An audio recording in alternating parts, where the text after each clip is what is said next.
नमस्कार दोस्तों, परिष्कार वर्ल्ड में मैं प्रमोद कौशिक इंग्लिश फैकल्टी आपका स्वागत करता हूं।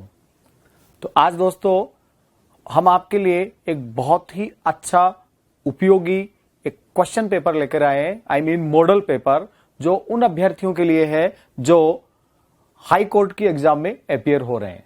तो स्टार्ट करते हैं। इन क्वेश्चंस में आपको काफी वेरिएशन देखने को मिलेगा, अच्छी एक्सप्लेनेशन आपको सुनने को और देखने को मिलेगी। Let's start now. Question number 8. You dash an accident if you go on driving like that. Option है are driving, will have, would have, can have. Sentence किस टाइप का है? सेंटेंस आपका कंडीशनल है। कैसे पता लगे? कंडीशनल के लिए आपको कंजक्शन पे नजर डालनी होगी, जो दिया हुआ है इफ। ठीक है, तो if you go on driving like that, यदि आप इसी तरह से ड्राइविंग करते रहे तो क्या होगा? आपका एक्सीडेंट हो सकता है या फिर आपका एक्सीडेंट हो जाएगा। तो आप किसको सही मानेंगे? आर ड्राइविंग बिल्कुल गलत। वुड हैव कोई मतलब नहीं, क्योंकि वुड विल की पास्ट फॉर्म है, तो यहां पे बिल्कुल अप्लाई नहीं हो सकता। इसको भी हटा दें आप। अब हमारा जो कॉन्फ्लिक्ट है वो इन दो पे है, विल हैव या फिर कैन हैव। आप जो संभावना जता रहे हैं, ये संभावना किस प्रकार की है? ये 50-50 है या स्ट्रॉन्ग पॉसिबिलिटी है? क्योंकि स्ट्रॉन्ग यदि है तो उसके लिए तो आपके पास फिलहाल कोई मॉडल है नहीं। ठीक है, और पॉसिबिलिटी यदि नेगेटिव या इंटरोगेटिव होती तो आपके लिए कैन है, तो नेगेटिव भी नहीं है और इंटरोगेटिव भी नहीं है, तो आप इसको भी हटा दें। अब बचता है आपके पास केवल विल हैव, तो आपका आंसर है विल हैव। ओके, तो you will have an accident, आपका एक्सीडेंट हो जाएगा। If you go on driving like that, यदि आप इसी तरह ड्राइविंग करते रहेंगे। गो ऑन देखिए, इसमें फ्रेजल वर्ब है। गो ऑन का मतलब होता है टू कंटिन्यू। किसी चीज को हम कंटिन्यू रखते हैं उसको हम गो ऑन बोलते हैं, जारी रखना। सेकेंड क्वेश्चन पे आते हैं।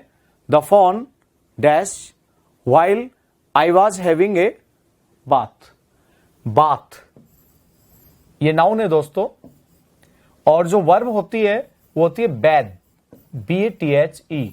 इसका मतलब होता है स्नान करना, जबकि ये सिर्फ नाउन है क्योंकि इसके लिए वर्ब ऑलरेडी आ रही है हैव।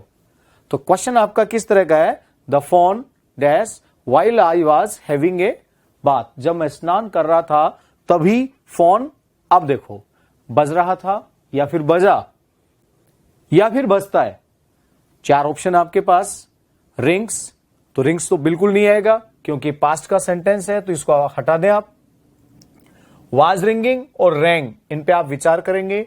वुड रिंग, अब वुड रिंग अगर ये हैबिचुअल एक्टिविटी है तो अब तो वुड रिंग चल सकता है, क्योंकि ये एक इंस्टेंट एक्टिविटी है, तो वुड रिंग का यहां पे कोई औचित्य नहीं है, तो वुड रिंग को भी आप यहां से रिमूव कर दीजिए। अब आपके पास दो ऑप्शन बचते हैं, एक तो है रिंग और एक है वॉज रिंगिंग। तो फोन बज रहा था या फिर फोन बजा। जब आप नहा रहे थे तो अचानक क्या होता है कि आपको फोन की घंटी सुनाई देती है, यानी फोन बजा। तो यहां पे जो सुटेबल ऑप्शन है वो है रैंग। तो past simple with past continuous. Okay, अगले क्वेश्चन पे हम बात करते हैं। We used in a ranch but we dash to the city 3 years ago। इसके लिए ऑप्शंस हैं आपके पास। Live, would move, to live, had moved, to live, moved, to live, could move. बहुत अच्छा क्वेश्चन है। वी यूज्ड, अब used के बाद आप टू यूज करेंगे। क्या यूज करेंगे? टू। और यूज टू का मतलब होता है किसी पुरानी हैबिट की हम बात कर रहे हैं, ऐसी हैबिट जो कंटिन्यूअस थी।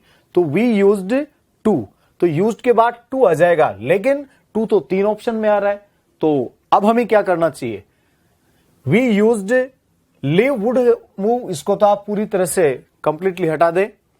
अब आपके पास बचता है टू लिव और हैड मूव्ड। देखिए, we use to live in a ranch. Ranch जानते हो किसको कहते हैं? रेंच होता है फील्ड, खेत। ऐसा खेत जहां पे पशु संपदा भी साथ में रखी जाती है, ठीक है। तो रेंच, फील्ड, फार्म उसका एक तरह से सिनोनिम ही है। तो we used to live in a ranch, हम एक फील्ड में यानी खेत में रहा करते थे, लेकिन but we to the city 3 years ago, question में कहीं न कहीं हिंट जरूर है। एगो, एगो ऐसा वर्ड है जो पास्ट सिंपल में यूज किया जाता है। अब पास्ट सिंपल के लिए आपको क्या दिया हुआ है? मूव्ड, यस, और यूज्ड के साथ क्या होना चाहिए? टू, ये रहा। तो we use to live in a ranch but we move to the city 3 years ago, यानी पहले हम फार्म में यानी खेत में रहा करते थे, लेकिन 3 साल पहले हम शहर चले गए। तो आपका सी ऑप्शन बिल्कुल परफेक्ट बैठता है। तो option C is your answer. अब हम अगले क्वेश्चन पे चलते हैं। Question number 4, he must be very hungry. Must be, must अवश्य चाहिए, किसी बात की स्ट्रॉन्ग पॉसिबिलिटी है, वहां मस्ट का यूज करते हैं मॉडल के रूप में। ही मस्ट बी वेरी हंग्री, उसे बहुत अधिक भूख लगनी चाहिए, या फिर यूं कह सकते हैं उसे बहुत ज्यादा भूख लग रही होगी। क्यों, ऐसा क्यों? ही डैश एनीथिंग इन 3 days। अब ऑप्शन देखते हैं। डिड नॉट ईट, उसने कुछ नहीं खाया। हैजंट ईटन, कुछ नहीं खाया है। Hadn't eaten, past perfect. Wasn't eating. अब इनमें जो बिल्कुल अटपटे हैं, आपको लगता है कि इनका कहीं कोई औचित्य नहीं है, तो आप उनको रिमूव कर दीजिए यहां से। जैसे वाजंट ईटिंग, यहां कोई औचित्य नहीं इसका, तो हम इसको हटा सकते हैं। और हैडंट ईटन, इसको भी हम हटा सकते हैं। क्यों? क्योंकि फिलहाल आप प्रेजेंट में बात कर रहे हैं कि उसको बहुत तेज भूख लग रही होगी, तो हम पास्ट परफेक्ट में क्यों जाएंगे? तो इसका भी कोई औचित्य नहीं है, ठीक है। अब आपके पास 2 ऑप्शन बचते हैं, डिडंट ईट या हैजंट ईटन, ठीक है। उसने कुछ नहीं खाया था, उसने 3 दिन में कुछ नहीं खाया था, लेकिन हम प्रेजेंट परफेक्ट को यहां प्राथमिकता देंगे। ऐसा क्यों? क्योंकि प्रेजेंट परफेक्ट का यूज इस बात को शो करता है कि काम भूतकाल में हुआ है, बट उसका अभी भी प्रेजेंट में भी इफेक्ट देखने को मिल रहा है, जो कि आपके सामने है कि उसे बहुत तेज भूख लग रही होगी। क्यों? कि उसने 3 दिन के दौरान कुछ नहीं खाया है। तो यहां पे ऑप्शन बी ये बिल्कुल सही है। अगले क्वेश्चन पे बात करें। Alps are the longest mountain range in Europe. Option है an, a, the, no article. Question is related to articles, ठीक है। तो आपको यूसेज और ओमिशन दोनों का नॉलेज होना चाहिए, उसी के आधार पे आपका क्वेश्चन सही या फिर गलत होगा। Alps are the longest mountain range in Europe. Mountain range से पहले हम आर्टिकल दी का प्रयोग करेंगे, लेकिन पर्वत शिखर या पर्वत की चोटी आई मीन अपेक्स पीक, उसके साथ आर्टिकल का प्रयोग नहीं होता है। तो ये Alps are the longest mountain range, इसके पहले हमें दी का प्रयोग करना पड़ेगा।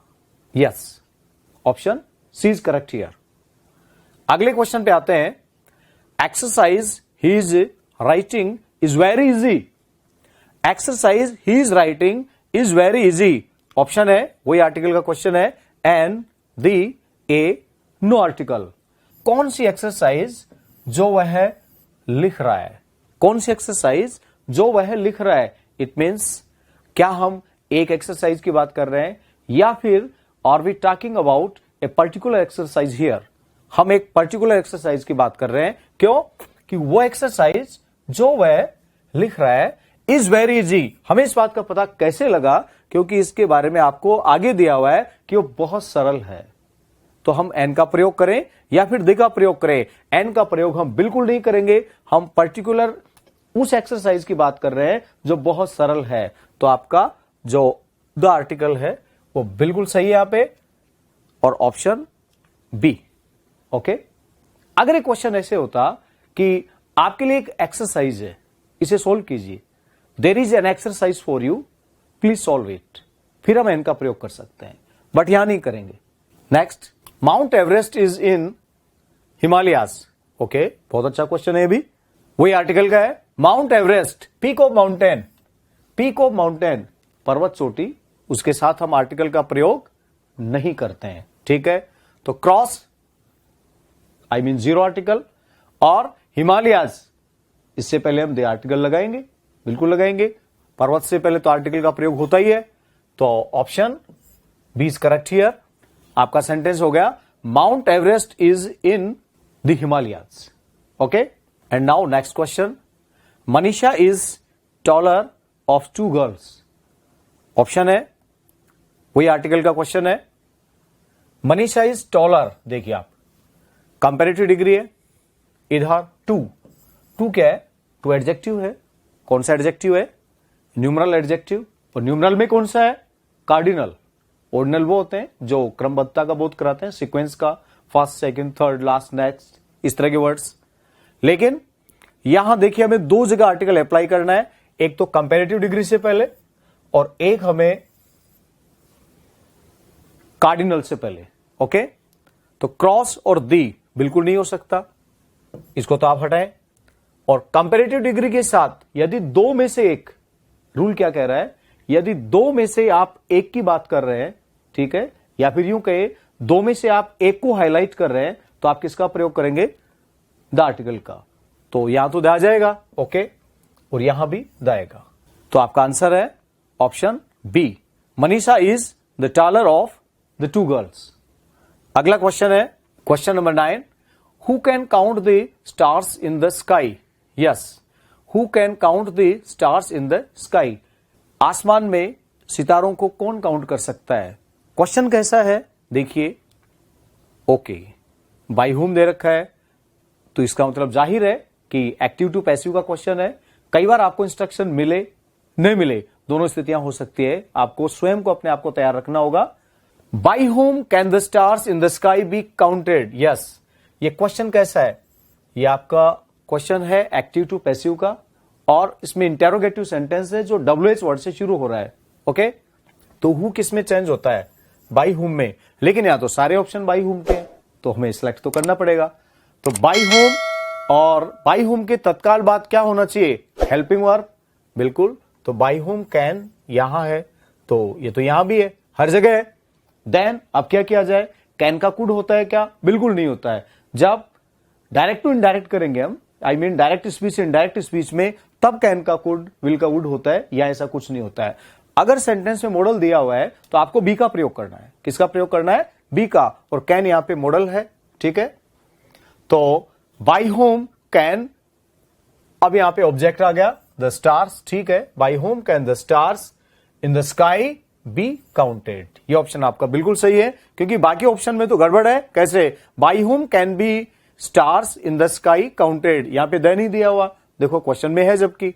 और बाय होम कुड, कैन का कुड होता नहीं है, और बाय होम कुड, ये भी कुड हो रहा है। इसका मतलब ये ऑप्शन गया, ये भी यहां से गया, ये भी गया, तो सिर्फ ए ऑप्शन आपका एकदम सही बैठ रहा है। तो आपका आंसर है ए, ओके। अब अगला क्वेश्चन है, I saw him living the house. बहुत बढ़िया क्वेश्चन है, I saw him living the house, मैंने उससे घर से जाते हुए देखा, घर छोड़ते हुए देखा। I saw him, okay, living ये नॉन फाइनाइट यूज है, घर से जाते हुए, घर छोड़ते हुए, ठीक है। तो leaving the house, he had been seen, no, he had been seen leaving the house. देखिए ही तो आएगा, उसमें तो कोई शक नहीं है, बट हम हैड बीन क्यों लगाए, हैड बीन का कोई मतलब नहीं यहां पे।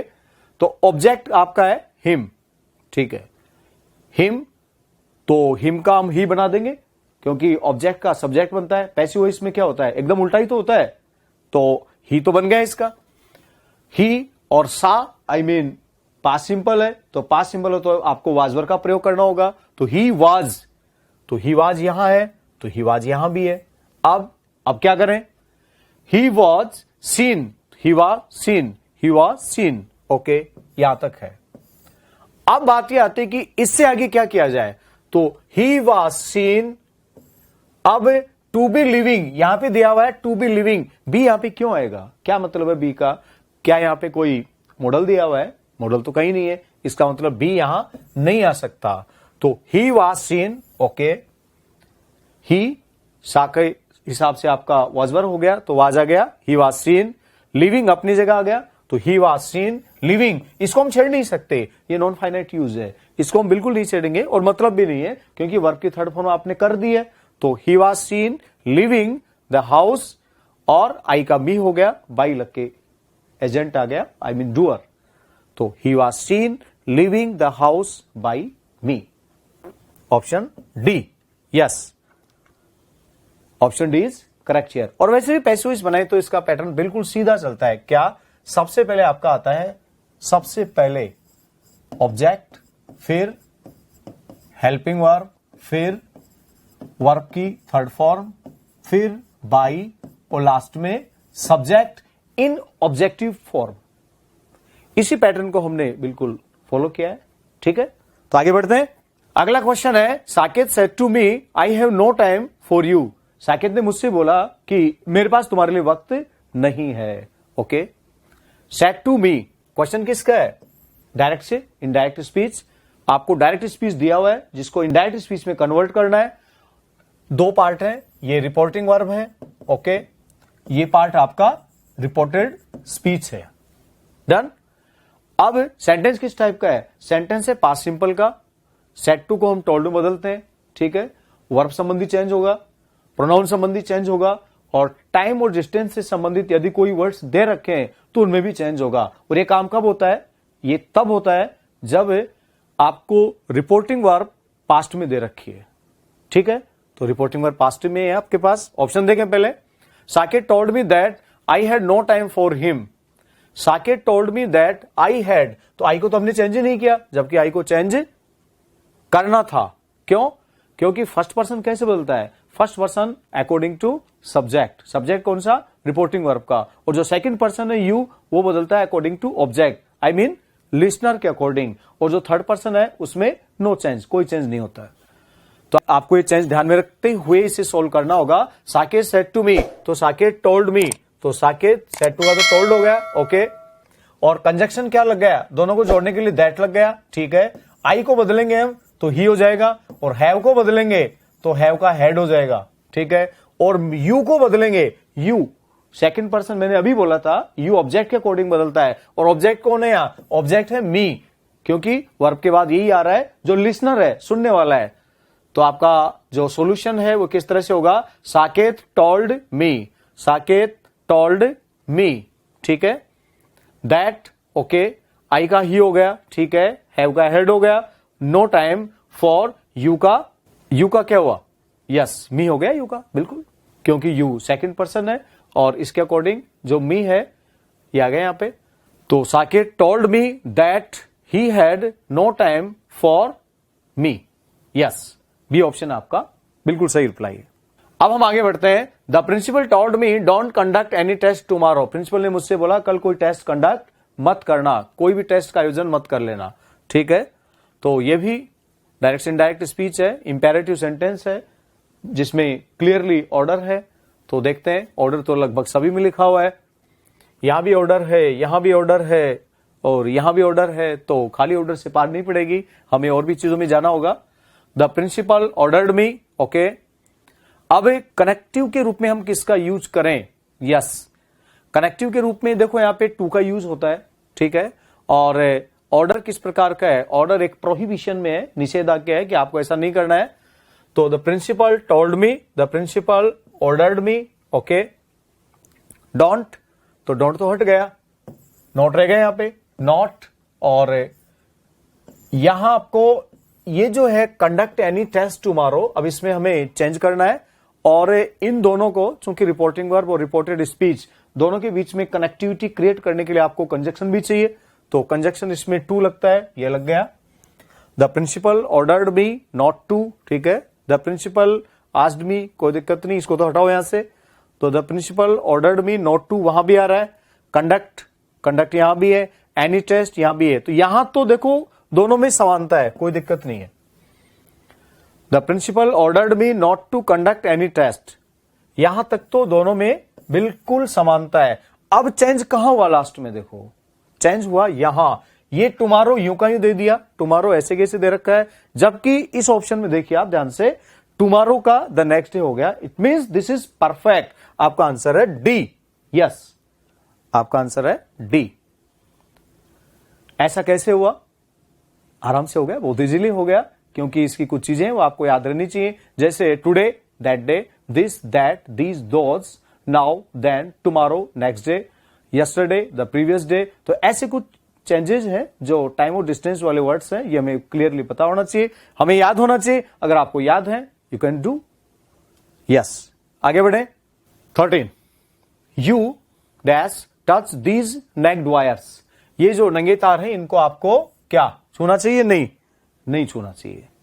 Can not, will not, should not, must not, बहुत बड़ा क्वेश्चन है, मॉडल्स का है। कैन नॉट, आप इनको नहीं छू सकते। अब जिसको हम बोल रहे हैं उसकी कोई कैपेसिटी थोड़ी चेक कर रहे हैं कि आप इन नंगे तारों को नहीं छू सकते। नो, कोई रिलेवेंट नहीं है, तो इसको हटाएं यहां से। और विल नॉट, आप इनको नहीं छूओगे, ठीक है। हम कोई आदेश नहीं दे रहे हैं, और आदेश भी देते तो सेकंड पर्सन के साथ शैल का यूज होता है। जब हम मॉडल के रूप में यूज करते हैं तो you shall do as I instruct you. जब मॉडल का यूज करते हैं तो उल्टा हो जाता है, आई वी के साथ तो विल होता है और बाकी सेकंड और थर्ड पर्सन के साथ शैल होता है। तो ऐसा तो कुछ है नहीं यहां पे, तो इसको भी हटाएं। ओके, अब आपके पास बचता है शुड नॉट और मस्ट नॉट। यस, अब हम इन पे बात करेंगे, शुड नॉट और मस्ट नॉट। जिस बात को आप बोल रहे हैं, क्या ये ऑर्डिनरी एडवाइस है कि भाई आपको ऐसा नहीं करना चाहिए, या फिर इस बात को आप बिल्कुल स्ट्रांगली कह रहे हैं, एम्फेटिकली कह रहे हैं कि नहीं, आपको इन नंगे तारों को टच नहीं करना चाहिए। हम इस बात को एम्फेटिकली कह रहे हैं, हाँ ये नॉर्मल एडवाइस नहीं है, आप इनको टच मत करो, अगर आपने किया तो आप चिपक जाएंगे, करंट आ जाएगा, ठीक है। तो इसको बोलते हैं प्रोहिबिशन, निषेधाज्ञा, रिफ्यूजल भी बोल सकते हैं आप, और आपका आंसर है डी। यस, तो option D is correct here. Next question पे आते हैं। Unfortunately it's not so easy to find an apartment in the city without an agent, you dash not be able to find all the available listings. Okay, बहुत अच्छा question है, थोड़ा सा बड़ा जरूर है, बट नो वे। अनफॉर्चुनेटली, दुर्भाग्य से, इट्स नॉट सो इजी, ये बहुत सरल नहीं है, to find an apartment in the city, शहर के अंदर अपार्टमेंट फाइंड आउट करना, तलाश करना कोई आसान काम नहीं है। विदाउट एन एजेंट, बिना एजेंट के, यानी बिना एजेंट के तो संभव ही नहीं है शहर में। You not be able to find all the available listings, यानी जो भी आपको चाहिए वो आपको नहीं मिल सकता बिना एजेंट के। तो पॉसिबिलिटी, संभावना। अब ये संभावना किस तरह की है? देखो नोट है, साफ साफ दिख रहा है, हमें नोट दिख रहा है, यानी संभावना किस तरह की है? ये पॉजिटिव पॉसिबिलिटी नहीं है, ये नेगेटिव पॉसिबिलिटी है, और नेगेटिव और इंटरोगेटिव पॉसिबिलिटी के लिए हमेशा कैन का यूज होता है। It's clear, D option. Okay, अब हम आगे बढ़े तो अगला क्वेश्चन आपका, children not go to the roof at night. Children not go to the roof at night, ये क्वेश्चन भी आपका रिलेटेड टू मॉडल है, क्योंकि वर्ब से रिलेटेड देखिए बहुत अच्छे क्वेश्चन आते हैं, ज्यादा क्वेश्चन आते हैं एग्जाम में, जहां तक हमारा एक्सपीरियंस है, चाहे वो टेंस का हो, चाहे वो आपका प्रॉपरली वर्ब का हो, नॉन फाइनाइट्स का हो, मॉडल्स का हो, क्योंकि सारे वर्ब ही हैं, ठीक है। वर्ब के अलग अलग रूप बोल रहा हूं मैं, तो वर्ब पे आपका बहुत अच्छा कमांड होना चाहिए, ठीक है। तो children not go to the roof at night, बच्चों को रात को छत पे नहीं जाना चाहिए।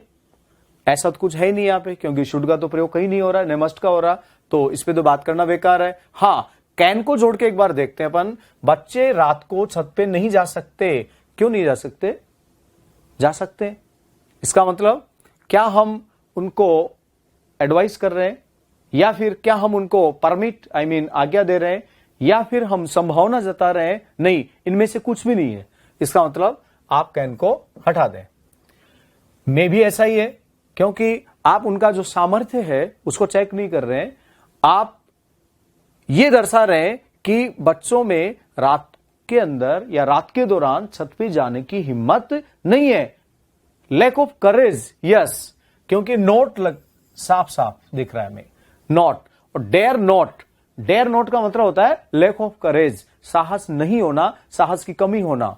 तो children dare not go to the roof at night, option ए।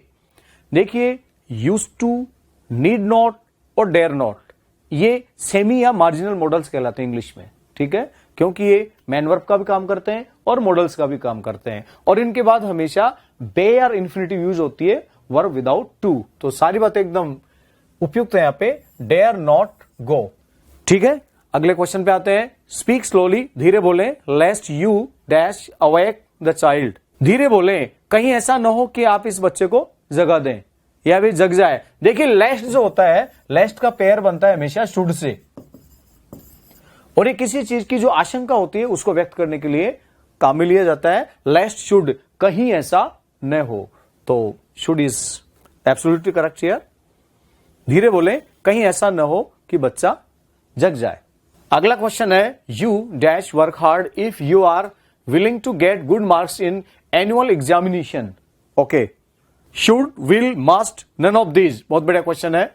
यहां पे आपको शुड और मस्ट दोनों कंफ्यूज करेंगे। यदि आप इच्छुक हैं, विलिंग मीन्स इच्छुक होना, यदि आप एनुअल एग्जाम में अच्छे मार्क्स लाने की इच्छुक हैं तो आपको कठोर मेहनत करनी चाहिए। अब ये बात आप नॉर्मली कह रहे हैं या फिर एम्फेटिकली कह रहे हैं, ये यहां पे डिसाइड करना है। देखो जिनको हटाना हो तो हटा दें आप, विल का कोई मतलब नहीं है, ठीक है। और नन ऑफ दिस पे तो आप तब जाएं जब आपको ये लगे कि इनमें से कोई सा भी सही नहीं है, तो अभी तो हम इस बात पे जा ही नहीं सकते। शुड चाहिए, मस्ट अवश्य चाहिए। देखिए अगर आपको अच्छे मार्क्स लाने हैं, यदि आपको अच्छे मार्क्स लाने हैं तो आपको ऐसा करना ही होगा। इसका मतलब आप जो बात बोल रहे हैं एक एम्फेटिक वे में बोल रहे हैं, आप एम्फेटिक एडवाइस दे रहे हैं, ये मान लीजिए। तो इससे यहां पे आएगा मस्ट, यस, ऑप्शन सी। देखिए शुड सलाह होती है लेकिन उसमें फोर्स नहीं होता है, कोई दबाव नहीं होता है, एक एम्फेटिक सेंस नहीं होता है। बट यहां पे एम्फेटिक सेंस है कि यदि आपको अच्छे मार्क्स चाहिए तो ऐसा आपको करना ही पड़ेगा, यस। अगले क्वेश्चन में आते हैं। तो arrange the jumbled parts of sentence, para jumbling, ये एसएससी और बैंक का पार्ट भी है, तो उन बच्चों के लिए भी बहुत बढ़िया रहेगा, क्योंकि बैंक और एसएससी में भी ऐसे क्वेश्चंस पूछे जाते हैं कि जम्बलिंग जो पार्ट है, जो जम्बल्ड पार्ट है, उसको आपको अरेंज करना है। पीक्यूआरएस वाले क्वेश्चन होते हैं, इनको सेंटेंस अरेंजमेंट भी बोला गया है। तो अव्यवस्थित को हमें व्यवस्थित करना है, जिसमें हमें ग्रामेटिकल बातों का बहुत ध्यान रखना पड़ता है। अब देखते हैं। Recently, yes, P containing memorable letters of Churchill, a book has been published by a reputed publisher. Yes, तो ये जम्बल्ड पार्ट्स हैं, इनको हमें प्रॉपरली अरेंज करना है। देखते हैं। रिसेंटली, हाल ही में, ओके, हाल ही में क्या हुआ? A book has been published by a reputed publisher, ऐसा कर दें क्या? A book has been published, तो क्यू आर, ये रहा क्यू आर बैठ रहा है यहां पे, ठीक है। Has been published, Q R, और फिर पी कंटेनिंग मेमोरेबल लेटर्स, तो ये तो हो नहीं सकता। क्यों? क्योंकि आपने सब्जेक्ट अगर इसको माना है, खाली इसी को सब्जेक्ट मान लिया, ठीक है, और फिर आप सीधे वर्ब पे आ गए, तो फिर ये क्या है, ये क्यों छोड़ दिया? इसका मतलब ये तो नहीं आएगा। तो फिर क्या आना चाहिए? फिर आना चाहिए आपका recently, okay, recently a book, okay, containing memorable letters of Churchill. देखिए इसका सीधा सा नियम ये होता है कि ये जो आपको नाउन दे रखी है, आई मीन जो सब्जेक्ट है, ये सब्जेक्ट कंप्लीट कैसे होगा, इसके बारे में अभी कुछ बच रहा है क्या कि जो और इसमें ऐड हो सकता है? ये हो सकता है कि रिसेंटली, हाल ही में, एक ऐसी पुस्तक जिसमें containing memorable letters of Churchill, ये पूरा का पूरा, यस, ये पूरा का पूरा जो पार्ट है ये आपको इसमें इंक्लूड करना पड़ेगा, जब जाके ये पूरा सब्जेक्ट बनेगा। तो a book, recently a book containing memorable letters of Churchill, जिसमें चर्चिल के मेमोरेबल लेटर्स हैं, वो क्या हुई है? Has been published. तो पहले आपका क्या आना चाहिए? पहले आपका आना चाहिए क्यू, ठीक है, फिर आना चाहिए आपका पी, ओके, ठीक है, फिर इसके बाद आपका आना चाहिए हैज बीन पब्लिश्ड, तो 1 2 3, ठीक है, बाय रेपुटेड 4, तो 1 मतलब क्यू, ठीक है, और क्यू के बाद फिर आपका आता है, क्यू के बाद आपका सीधा आता है पी, यस, क्यू, पी, और फिर आता है आपका आर, ये रहा, फिर आता है आपका एस, यस। तो ऑप्शन ए, ओके, सही हो गया एकदम। तो इसको बोलते हैं दोबारा, रिसेंटली, यस, ए बुक, एक ऐसी पुस्तक जो कि ए book containing memorable letters of Churchill, यानी पुस्तक। अब पुस्तक के बारे में देखो, आपको जानकारी यहां मिल रही है। कैसी पुस्तक? जिसमें containing memorable letters of Churchill, जिसमें चर्चिल के मेमोरेबल लेटर्स हैं, हैज बीन पब्लिश्ड। अब इसके बाद सीधा आप वर्ब पे आ जाएंगे। हैज बीन पब्लिश्ड, हालांकि पैसिव वॉइस में है, कोई दिक्कत नहीं। हैज बीन पब्लिश्ड बाई आ रहा है ना, बाई ए रेपुटेड पब्लिशर, एक रेपुटेड पब्लिशर के द्वारा उसको छापा गया है। ठीक है, ओके। नेक्स्ट 19 में अब कॉमन एरर के क्वेश्चन आ गए अपने, बिल्कुल देखो आप, दिख रहा है नो एरर। ठीक है, तो science and technology, common error में होता क्या है, पहले थोड़ी सी बात कर लें इसमें।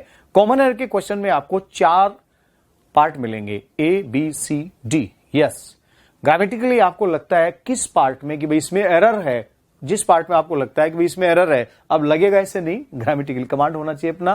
तो जब आप फाइंड आउट कर लेंगे, जैसे मान लीजिए थोड़ी देर के लिए आप माने कि इसमें एरर है, हालांकि इसमें है नहीं, ये तो भी डिसीजन हुआ नहीं है, ऐसे बता रहा हूं मैं फॉर एग्जांपल।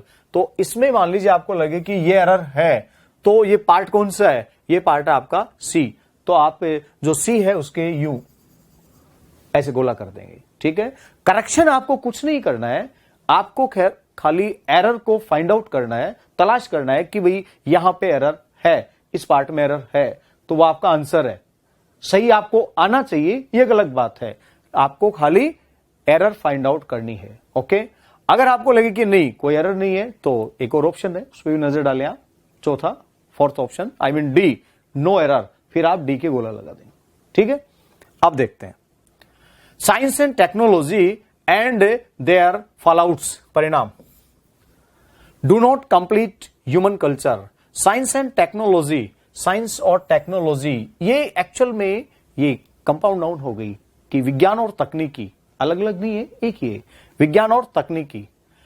एंड देयर फॉलआउट्स, और उनके फॉलआउट्स। तो देयर की यहां जरूरत नहीं है, जब हम इनको एक ही मान के ट्रीट कर रहे हैं तो हम देयर क्यों लगाएंगे, हम देयर नहीं लगाएंगे, क्या लगाएंगे, हम लगाएंगे इट्स। यस, देयर के स्थान पे लगाएंगे हम इट्स, और इसके जो परिणाम है, ठीक है, इट्स फॉलआउट्स। ठीक है, अब फॉलआउट्स के अकॉर्डिंग डू नॉट आ गया, कोई दिक्कत नहीं। ठीक है, complete human culture, human culture को कंप्लीट नहीं करते हैं। तो ऑप्शन बी क्या आएगा यहां पे, देयर की जगह इट्स आएगा। किसके अकॉर्डिंग, साइंस एंड टेक्नोलॉजी को हमने एक माना है, इसके according. Next, he had already sent me message that his arrival was scheduled for Thursday. He had already sent me message. वो मुझे पहले ही मैसेज भेज चुका था। क्या? That his arrival was scheduled for Thursday. उसका जो अराइवल था, जो आगमन था, वो थर्सडे के लिए शेड्यूल था, निर्धारित था। अब देखते हैं, उसने मुझे मैसेज भेजा। यस, तो मुझे मैसेज भेजा, तो मैसेज क्या है, मैसेज नाउन है। कैसी नाउन है, सिंगुलर काउंटेबल, तो आर्टिकल तो रिक्वायर्ड है ना, तो क्या आएगा यहां पे, एन लगा नहीं सकते, यहां पे ए का यूज कर दें आप तो बहुत बढ़िया रहेगा, आई मीन सही रहेगा। तो he had already sent me A message, इससे पहले आएगा ए, तो एरर का पार्ट हुआ ऑप्शन ए। आगे बढ़ते हैं 21, द जज asked the man if the bag he had lost contain 5,000 rupees. The जज आस्क्ड द मैन, जज ने उस व्यक्ति से पूछा, क्या, ये तो डायरेक्ट नेट जैसा लग रहा है, बिल्कुल वही है, लग नहीं रहा है ही वो, लेकिन एरर में आ गया है। द जज आस्क्ड द मैन, ठीक है, ये कंजक्शन है आपका, कनेक्टिव इफ आ गया। Okay, if the bag he had lost, ये पास्ट परफेक्ट आ गया।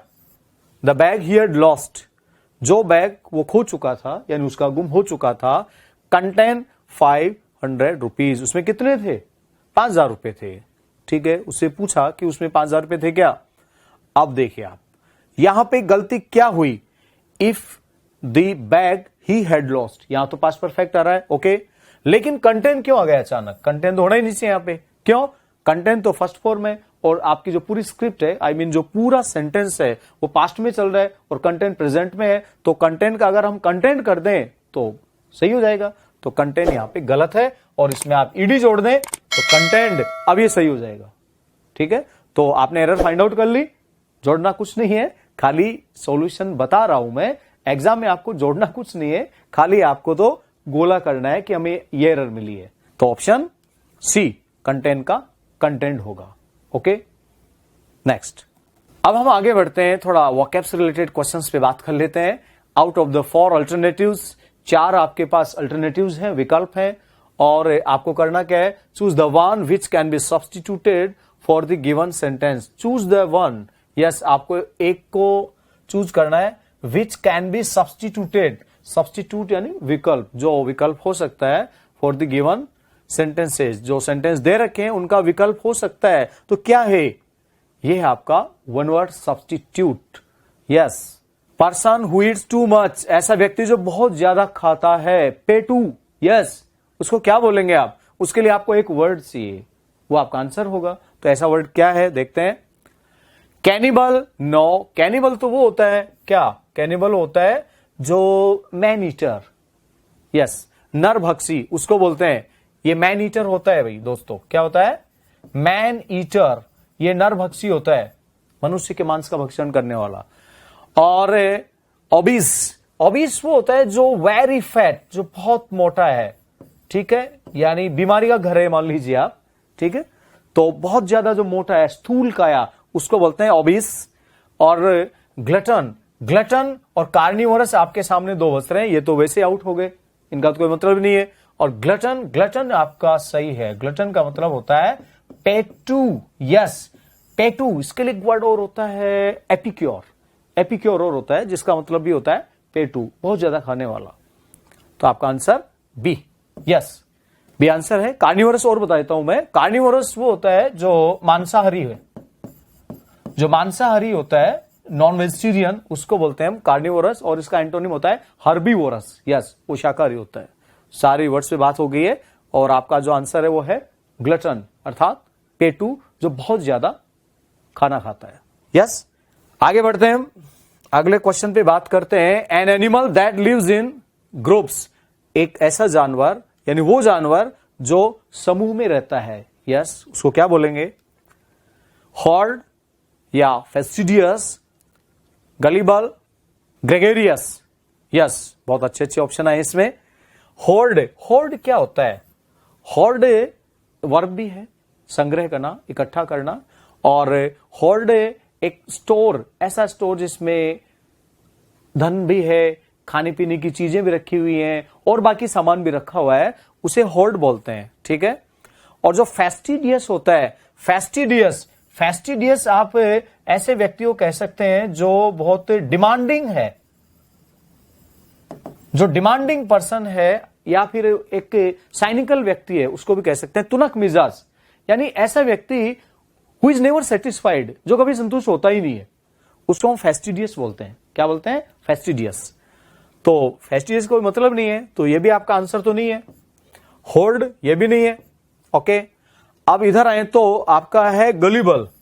गलीबल किसको बोलते हैं, गलीबल बोलते हैं बहुत भोला व्यक्ति, एकदम ऐसा कि जो आसानी से किसी बात को मान जाता है।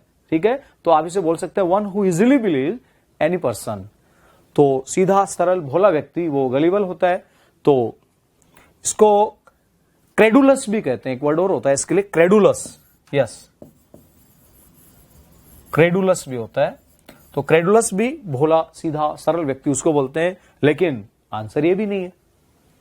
ठीक है, अब आपका बचता है ग्रेगेरियस। यस, ये आपका आंसर है। ग्रेगेरियस का मतलब होता है मिलनसार। यस, या फिर जो झुंड में रहने वाला, आई मीन सोशियल। तो ग्रेगेरियस आपका आंसर है, तो ऑप्शन डी। यस, ओके, अब आगे बढ़े। Choose the word which best expresses the meaning of the given word. Choose the word which best expresses, question की लैंग्वेज समझे, आई मीन जो इंस्ट्रक्शन है उसको समझे, जो बेस्ट एक्सप्रेस करता है, यानी सबसे ज्यादा जो समान अर्थ देने वाला है, समानार्थी है, सिमिलर है, पैरेलल है। तो हम यहां सिनोनिम्स की बात कर रहे हैं दोस्तों।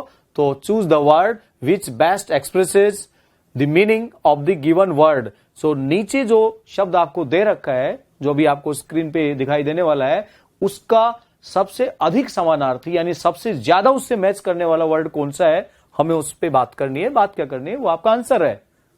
अब देखते हैं। विनियल ऑप्शन है करप्ट, सुपरफिशियल, रिस्पेक्टेड और पार्डनेबल। विनियल होता क्या है, पहले तो आपको यह आना चाहिए। अगर आपको विनियल का ही नहीं पता तो ये ऑप्शन आपके किसी काम के नहीं है। तो इसके लिए आपकी जो वाकफ है उसको आपको डे बाय डे इंप्रूव करना चाहिए। और देखिए, इंग्लिश लैंग्वेज डिफिकल्ट नहीं है, but it's not part of our habit, that's why we feel very uncomfortable. ये कारण है क्योंकि हम देखो न्यूज़पेपर नहीं पढ़ते हैं, कोई मैगजीन जर्नल ये नहीं पढ़ते हैं, ठीक है। और कम्युनिकेशन तो लगभग जीरो है, मान लीजिए बहुत कम लोग हैं जो इंग्लिश में कम्युनिकेशन करते हैं। तो इंग्लिश में एफिशिएंसी आए कैसे, लैंग्वेज पे मास्टरी आई मीन कमांड कैसे हो, तो उसके लिए क्या है कि हमें अपने आप को अपडेट करते रहना चाहिए और रेगुलर आपको न्यूज़पेपर पढ़ना चाहिए। देखो तो सडन तो देखो हम यहाँ पे आपको 4 वर्ड्स बता दें और कह देंगे इनमें से आएगा, तो इट्स नॉट गारंटी। ये एक आधार है, ये एक आधार है और आपको अपने आप को इंप्रूव करना है, ठीक है। तो डे बाय डे इंप्रूव करें अपने आप को, क्योंकि वोकैब सेशन है पूरा। ये क्वेश्चन बिल्कुल वोकैब सेशन ही होता है। आप देखते हैं, पॉइंट पे आते हैं वापस। विनियल, विनियल किसको बोलते हैं? विनियल होता है एक ऐसा अपराध जो बहुत अधिक संगीन नहीं है, बहुत सीरियस नहीं है और उसको आसानी से क्षमा किया जा सकता है, एक सामान्य है वो। तो विनियल, क्षम्य, एक हिंदी में वर्ड होता है क्षम्य, यस। तो उसके लिए आपका होगा pardonable, option D, yes. Pardon, क्षमा करना।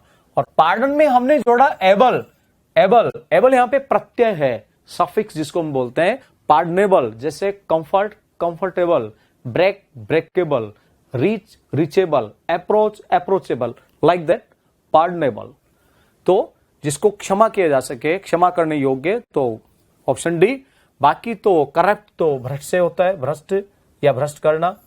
रेस्पेक्टेड आप जानते हो, सुपरफिशियल जो सतही होता है उसको बोलते हैं अपन। तो ऑप्शन डी अपना आंसर है। And now the last question is choose the word which is opposite in meaning to the given word. नीचे दिए हुए शब्द का जो ऑपोजिट है वो कौन सा है? ऑपोजिट यानी एंटोनिम, ठीक है। ऐसे भी आ सकता है, कई बार सिनोनिम्स लिख दें, एंटोनिम्स लिख दें, बट इस तरह कम आता है, इस तरह की लैंग्वेज बना के देते हैं, इसलिए हमने इस तरह की लैंग्वेज दी आपके लिए जिससे कि आप एग्जाम में समझ सकें। तो एंटोनिम देखना है, वर्ड है terminate, yes, confine, repeal, commence और प्रोग्रेस।